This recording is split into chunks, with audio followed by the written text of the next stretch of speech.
Alors les vacances ne sont pas encore terminées, d'ailleurs on va y retourner tous ensemble, et on va se poser la question, est-ce qu'il est possible de visiter le château de Camelot? Et d'ailleurs, est-ce qu'il existe?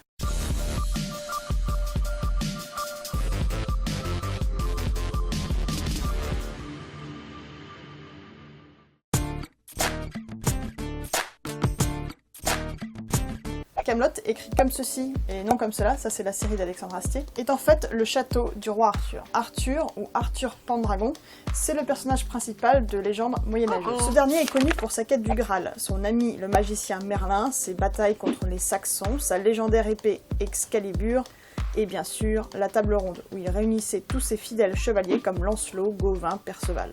Bon, vous avez entendu, j'ai parlé de légendes moyenâgeuses, d'épées légendaires et de magiciens. Ça sent un petit peu l'histoire inventée tout ça. D'ailleurs, les experts ne sont pas d'accord entre eux. On ne sait pas encore, après 1000 ans de recherche, si Arthur a vraiment existé ou non. Et donc, si Camelot a existé. Mais attendez, tout n'est pas perdu, on va chercher ensemble dans cette vidéo où Camelot pourrait être situé.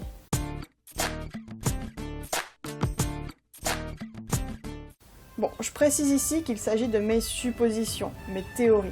Il en existe bien d'autres, et d'ailleurs n'hésitez pas à me dire ce que vous en pensez. Tout d'abord, on va répondre à la question « quand ?» Eh bien, les légendes arthuriennes se situent en fait fin 5e, début 6e siècle, donc juste après la chute de l'Empire romain d'Occident. Donc on est d'accord, il va falloir qu'on trouve un emplacement aussi vieux que cela.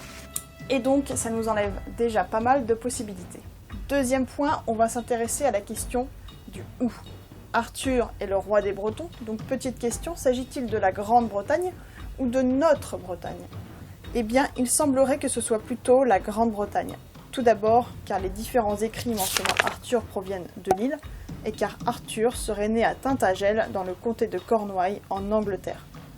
Donc, on va concentrer nos recherches sur la Grande-Bretagne, et il faut que notre château soit donc aussi vieux que le 5e et 6e siècle. On continue. On disait tout à l'heure qu'Arthur était né en Cornouailles, soit à l'ouest de la Grande-Bretagne. De plus, celui-ci était celte et a subi l'invasion des Saxons à l'est du pays, qui chassaient en fait les Bretons vers l'ouest. Et on sait d'après les écrits que Camelot ne se situe pas dans la partie envahie par les Saxons. Donc Camelot ne peut être qu'à l'ouest. Réfléchissons un peu maintenant sur la question du comment. La ville devait être assez grande pour abriter quand même toute la cour du roi, et être facilement accessible par la terre ou mer afin de faire venir certaines richesses. Mais elle devait surtout être bien défendue par des remparts ou être mise en hauteur sur un talus, par exemple. Et enfin, on va faire un petit peu d'étymologie. Certains spécialistes pensent que le mot Camelot serait en fait dérivé du latin Camelodunum, et d'autres pensent que Camelot aurait plus un lien avec la rivière Camel au Pays de Galles. Alors pour ma théorie, le problème avec la première proposition, Camelodunum, c'est que c'était une ville romaine, mais qu'elle était située à l'est de la Grande-Bretagne. Donc moi, personnellement, je l'éliminerais.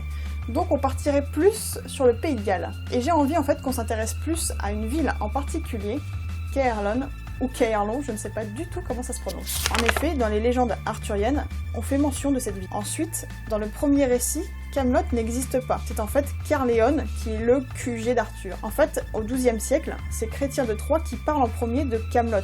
Et Caerleon est alors relégué second siège du roi Arthur. Et donc pour moi, Caerleon et Camelot, ça serait la même chose. Pour conclure, je pense personnellement que Camelot en fait se situe là où la ville de Caerleon se situe aujourd'hui. Si on résume, la ville se situe bien à l'ouest de la Grande-Bretagne et en plus elle est citée dans les légendes arthuriennes. Aujourd'hui à Caerleon, vous pouvez visiter un amphithéâtre romain, signe qu'il y avait une activité, qu'il y avait une ville à l'époque, au 5e siècle, et donc ça pourrait concorder. Et enfin, dans les années 2000, il y a des fouilles archéologiques qui ont été faites sur une colline juste à côté de la ville. Eh bien, ils ont montré qu'il y avait avant une activité humaine sur cette colline, qu'il y avait sans doute un fort. Le fort est en hauteur et est donc bien placé. De plus, en étudiant la forêt, ils ont conclu que cette dernière avait été réutilisée juste après que les Romains soient partis en fait de Grande-Bretagne, soit juste à la période où se trouve le roi Arthur. Voilà, c'était moi ma petite théorie, n'hésitez pas à me dire ce que vous en pensez. Il faut savoir qu'il existe d'autres villes qui sont candidates à être potentiellement Camelot.